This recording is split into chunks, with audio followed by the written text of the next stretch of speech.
The citizens' arrest law that their entire case was based off of entails that you're supposed to have seen the person commit the crime, but they have not seen him commit any crime, and still they took the actions that they did.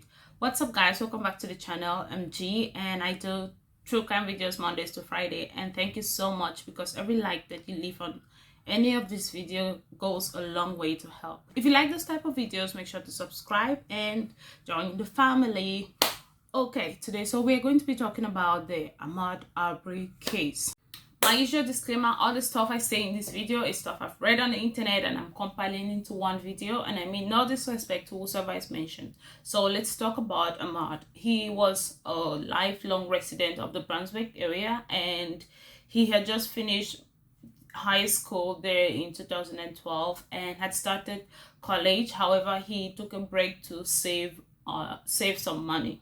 Now, he was into football and was in the school team, so he was the sportive kind of active person, and he always exercised around school and always jogged around that area, the area where he was killed. Now, let's talk about the guys who were being accused. First, we have Mcmichael, who was a 64-year-old white male who had worked with law enforcement as an investigator throughout 1995 till May of 2019, where he retired.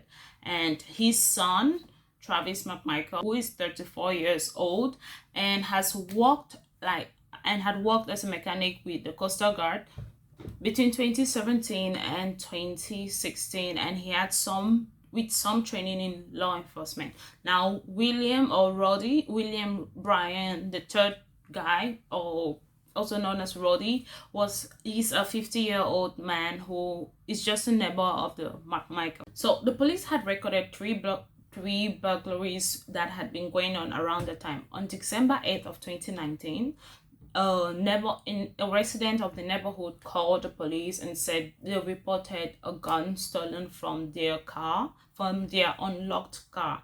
And on December 26th, 2019, the police recorded another theft. And on January 1st of 2020, Travis Mcmichael had called the police and reported that a gun had been stolen from his unlocked truck. Now, the next call that was made to the police was on February 11th of 2020, where Travis called the police and said there was like someone trespassing around the area. Like, he said, he described the guy to be a tall, slender black male with short hair and described what he was wearing. And dispatcher asked him, "Are you okay? Like, did the person have a gun?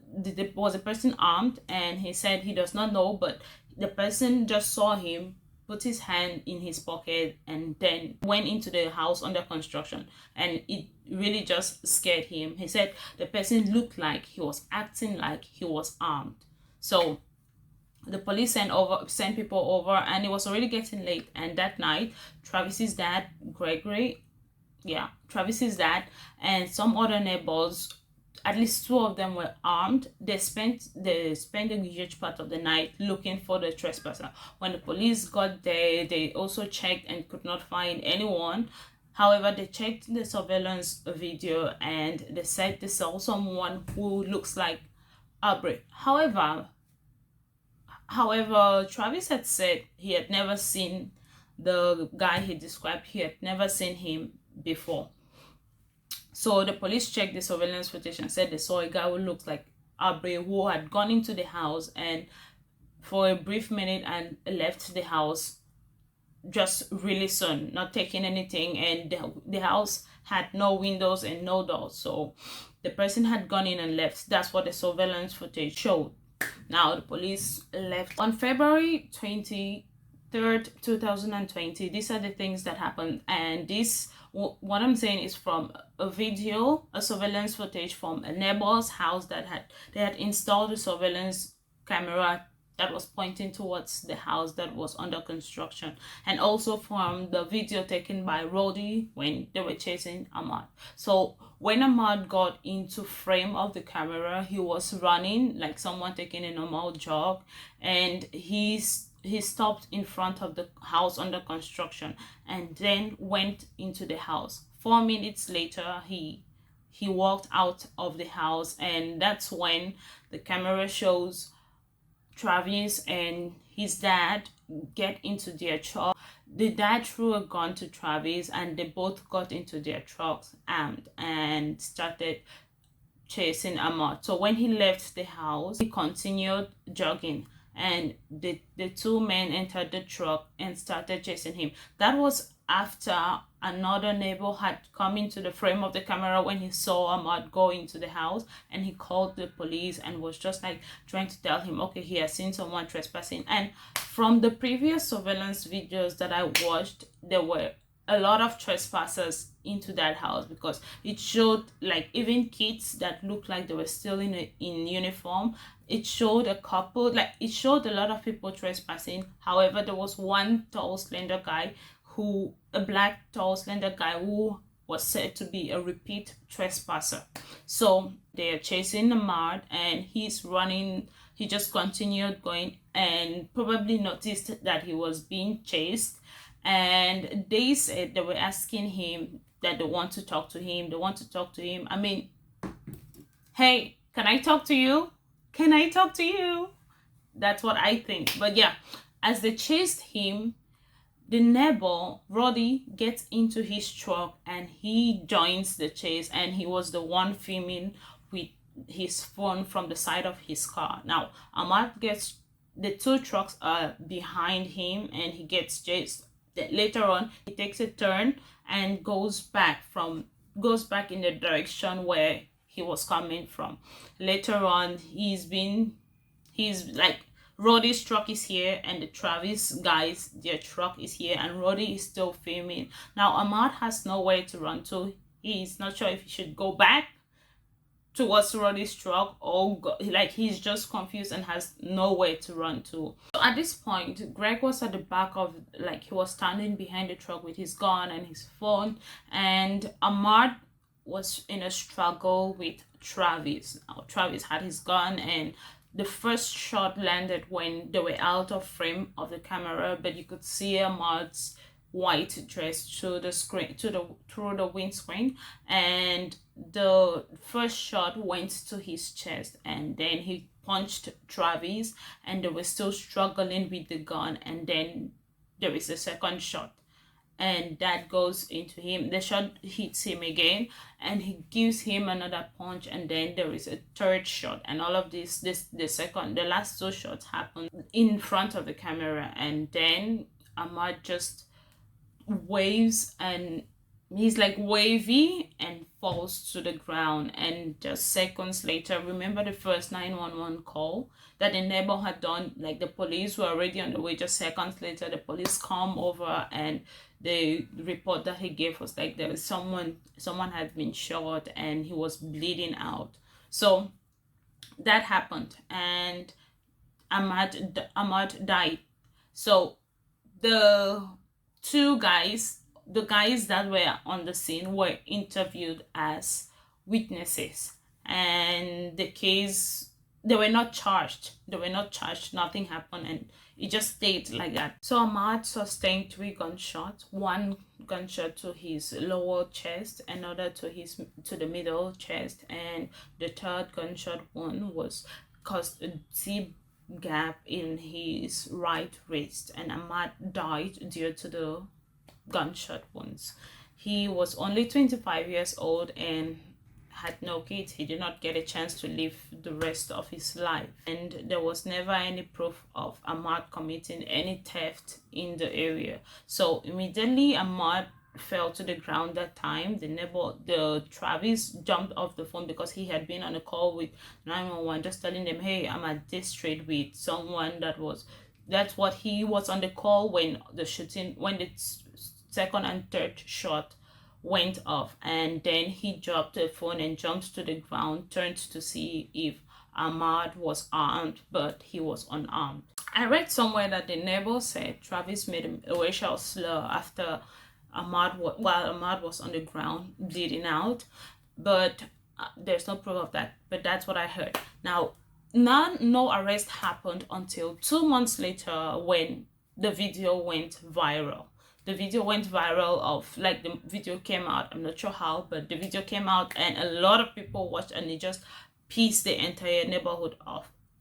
White, black, all, like, so everyone was just pissed. So many people were pissed, and it began to attack the law that these guys said they were working under. And these are some reforms that came due to that, due to what happened to Amaud. So the two questions that are up were, why did they pursue him and why did they have the right to shoot him? And these guys, their defense was that first, they believed that he had committed a burglary in the area, and that's why they were pursuing him. And Travis's defense for shooting him was that he was acting in self-defense because Amaud tried to take the gun from him. I mean, yeah, I still don't understand that, because first off, I don't understand when you're being chased. You're being chased. Like, I mean, let's have a conversation that makes sense. They had not spoken to him. They had not confirmed that he had committed a crime, and they did not see him commit the crime, which already wipes off the citizen arrest law, because they had no proof of him committing this crime. According to this guy, they were in their citizens' right to chase this guy down. They were in their citizens' right to defend themselves from this unarmed man, and that is why there was no arrest being done immediately after that. I can only imagine the pain the mom would have felt, the family in general would have felt, just to hear, hey, I'm going out for jogging, and then the next thing is your son committed a burglary and was shot down dead, and nothing is being done. So it must have been really painful. So not long after that, the DA who wrote that stuff that was advising the police not to go and ask for an arrest warrant, later on removed himself from the case because his son had worked together with Travis Mcmichael, which shows conflict of interest, obviously. So one of the significant changes that came about as a result of the killing of Amaud Arbery was that a Republican state that is very conservative decided to draw up a law against hate crime, and this was actually at the request of their governor. And in June of 2020, that law was signed. The second huge change that occurred was the state moving to revise this law, this citizen arrest law, that kind of leaves a loophole for stuff like this to happen. So that law was revised, which is awesome that all of this happened. Like, some good came out of what happened to Amaud, but it's awesome that this happened, no kidding. But still, the hurt that the family was feeling is still not okay. It's not gone. What is going to be done about the people who just did this? And this was where the case became difficult, because now the crime happened when the citizens arrest law, like these guys who committed that, the shooting occurred when they still had that citizens arrest law in their minds. This was what was on, and the new laws that have been passed are not going to be able to help the case. I don't know if you guys understand. Like, the new laws that just occurred are not going to be able to help their case, because that was what happened before these laws came about. So the prosecutors still had a difficult task. So the trial was mainly based on the prosecutors saying that Amaud had nowhere to run, and he was being chased by men who are armed, and he was not armed, and he was being chased, he was being cornered and blocked in, so he literally had nowhere to run to. So what was he supposed to do? And the defendants are going to continue arguing that these guys were in their rights to try to do a citizen's arrest, and they were in their rights to defend themselves. Travis was in his right to defend himself when Amaud tried to take the gun from him. So they are claiming self-defense on that. However, the prosecutors were arguing that they had no evidence that Amaud had ever committed a crime, and they had not seen him commit a crime. Around when the verdict of this case was supposed to be read, people were really on edge because there was a similar case, Kyle's case, Kyle Rittenhouse. It had some similarities to this case, and it was more like the self-defense type of thing, and he was acquitted. And this was really unsettling for people like looking at this case, even though there are points that make the cases differ, but people were just like, okay, after seeing this just happen, another white male just getting acquitted, and they were worried about this case. However, on the 24th of November 2020, after 12 hours, 2021, after 12 hours of deliberation over 2 days, the jury found Travis Mcmichael guilty of malice murder, 4 counts of felony murder, 2 counts of aggravated assault, and false imprisonment. Also, Gregory Michael was found guilty for 4 counts of felony murder, 2 counts of aggravated assault, false imprisonment, and criminal attempt to commit a felony. Bryan, roddie, was found guilty of 3 counts of felony murder, 1 count of aggravated assault, false imprisonment, and criminal attempt to commit a felony. He was found not guilty of malice murder, not guilty of 1 count of felony murder, and not guilty of a count of aggravated assault. So these guys are still going to be facing a federal case on jury selection, because they were set to face a federal case despite of what happens with this first case. But the jury selection is going to begin on the 7th of February 2022. Now, I do know that I watched the video where the parents left the courtroom. They were hurt, but they had found peace, and they just felt like at least something came out of their son's mother, and he would be getting the justice that he deserved. That was it for me today, guys. Let me know what you guys think in the comments, and I'll see you guys tomorrow with another case just like this. Remember to like and subscribe. It helps a ton. Goodbye.